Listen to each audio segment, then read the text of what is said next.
दिनै NLBनि सोद्रोमा एन जोंखोलनि मुंख्लं सान।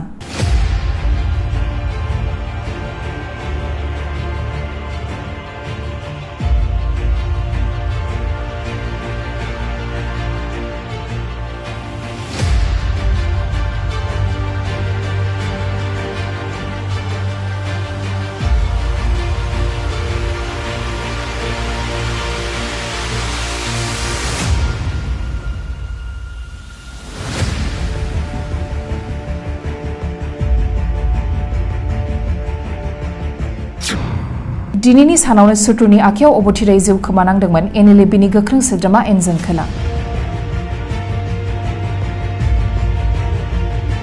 बर' हारिनि रैखाथि, थामोनथा आरो उदांस्रिनि थाखाय आखायाव हाथियार लानानै NLBनि आफादाव थानानै हारिखौ सिबिनो ओंखारबोदोंमोन बिथां एन जोंखोला।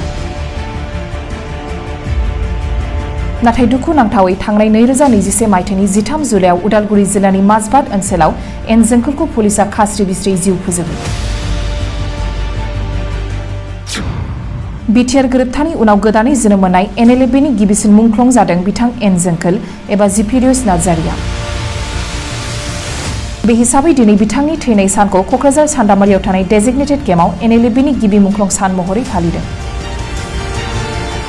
दिनै मुंख्लं सान फालिनाय हाबाफारि बायदियै फुंबिलि समाव NLBनि फिरफिलाखौ बिरहोयो आरो मुंख्लंनि गोसोम फिरफिलाखौ बेखेवनायनि उनाव NLBनि गासै दैदेनगिरि आरो सोद्रोमाफोरा मुंख्लं एन जोंखोलनि सावगारियाव बिबार बावो।